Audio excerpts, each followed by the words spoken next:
El hombre invisible, por H. G. Wells. 6. Los muebles se vuelven locos. Ocurrió que en la madrugada del día de Pentecostés, el señor y la señora Hall, antes de despertar a Milly para que empezase a trabajar, se levantaron y bajaron a la bodega sin hacer ruido. Querían ver cómo iba la fermentación de su cerveza. Nada más entrar, la señora Hall se dio cuenta de que había olvidado traer una botella de zarzaparrilla de la habitación. Como ella era la más experta en esta materia, el señor Hall subió a buscarla al piso de arriba. Cuando llegó al rellano de la escalera, le sorprendió ver que la puerta de la habitación del forastero estuviera entreabierta.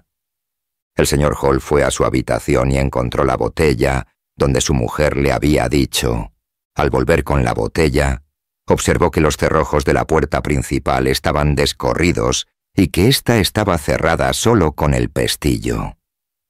En un momento de inspiración se le ocurrió relacionar este hecho con la puerta abierta del forastero y con las sugerencias del señor Teddy Humphrey.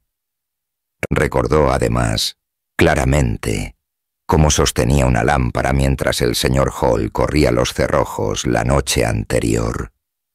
Al ver todo esto, se detuvo algo asombrado y, con la botella todavía en la mano, volvió a subir al piso de arriba. Al llegar, llamó a la puerta del forastero y no obtuvo respuesta. Volvió a llamar y, acto seguido, entró abriendo la puerta de par en par. Como esperaba, la cama e incluso la habitación estaban vacías, y lo que resultaba aún más extraño, incluso para su escasa inteligencia, era que, esparcidas por la silla y los pies de la cama, se encontraban las ropas, o, por lo menos, las únicas ropas que él le había visto, y las vendas del huésped. También su sombrero de ala ancha estaba colgado en uno de los barrotes de la cama. En estas se hallaba, cuando oyó la voz de su mujer, que surgía de lo más profundo de la bodega, con ese tono característico de los campesinos del oeste de Sussex, que denota una gran impaciencia. «George, ¿es que no vas a venir nunca?» Al oírla, Hall bajó corriendo. «Janie», le dijo, «Humphrey tenía razón en lo que decía. Él no está en su habitación. Se ha ido. Los cerrojos de la puerta están descorridos». Al principio la señora Hall no entendió nada, pero, en cuanto se percató, decidió subir a ver por sí misma la habitación vacía. Hall, con la botella en la mano todavía, iba el primero. «Él no está, pero sus ropas sí», dijo. «Entonces, ¿qué está haciendo sin sus ropas? Este es un asunto muy raro». Como quedó claro luego, mientras subían las escaleras de la bodega, les pareció oír cómo la puerta de la entrada se abría y se cerraba más tarde. Pero, al no ver nada y estar cerrada la puerta, ninguno de los dos dijo ni una palabra sobre el hecho en ese momento. La señora Hall adelantó a su marido por el camino y fue la primera en llegar arriba.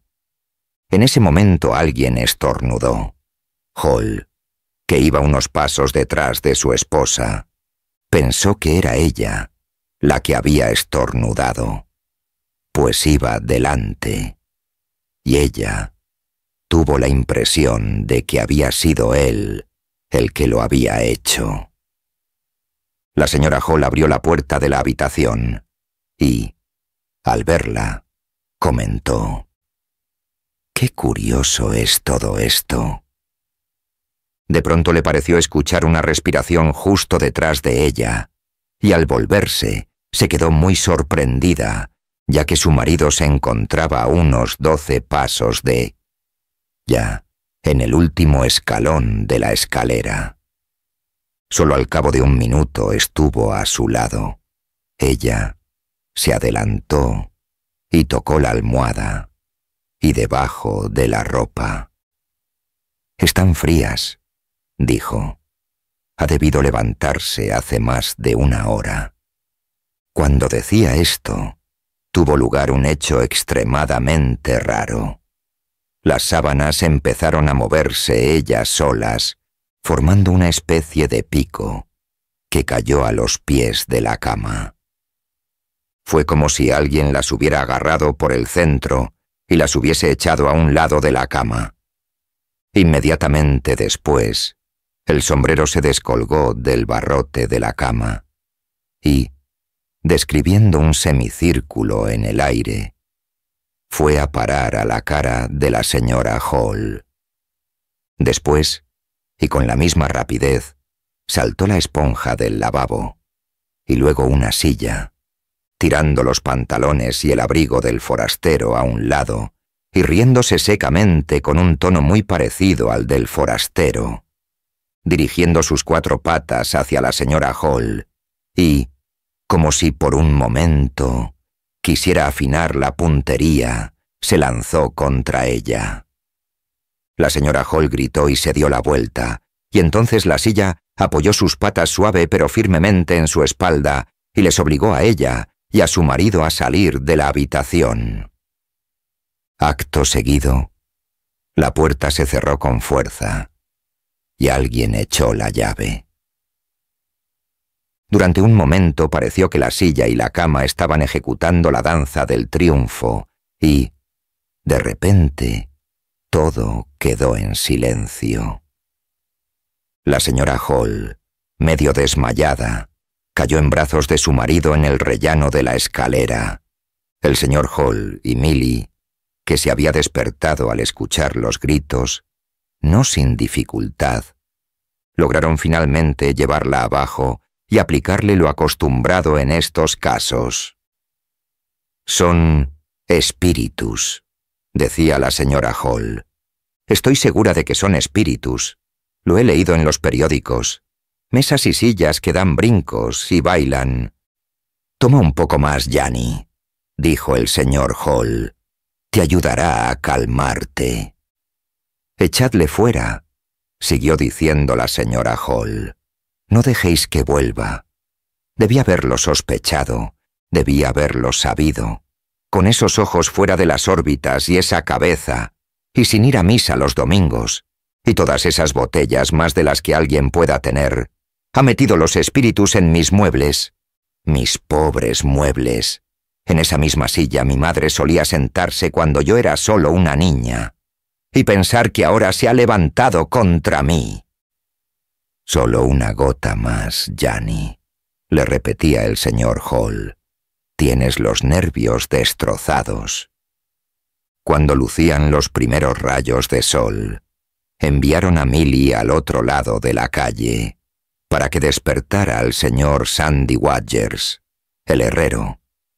El señor Hall le enviaba sus saludos y le mandaba decir que los muebles del piso de arriba se estaban comportando de manera singular. ¿Se podría acercar el señor Wadgers por allí? Era un hombre muy sabio y lleno de recursos. Cuando llegó, examinó el suceso con seriedad. «Apuesto lo que sea a que es asunto de brujería», dijo el señor Wadgers. «Vais a necesitar bastantes herraduras para tratar con gente de ese cariz». Estaba muy preocupado. Los Hall querían que subiese al piso de arriba, pero él no parecía tener demasiada prisa. Prefería quedarse hablando en el pasillo. En ese momento el ayudante de Huckster se disponía a abrir las persianas del escaparate del establecimiento y lo llamaron para que se uniera al grupo. Naturalmente el señor Huckster también se unió al cabo de unos minutos. El genio anglosajón quedó patente en aquella reunión. Todo el mundo hablaba, pero nadie se decidía a actuar. Vamos a considerar de nuevo los hechos, insistió el señor Sandy Waters. Asegurémonos de que, antes de echar abajo la puerta, estaba abierta. Una puerta que no ha sido forzada siempre se puede forzar, pero no se puede rehacer una vez forzada. Y, de repente, y de forma extraordinaria, la puerta de la habitación se abrió por sí sola, y ante el asombro de todos, apareció la figura embozada del forastero, quien comenzó a bajar las escaleras, mirándolos como nunca antes lo había hecho a través de sus gafas azules.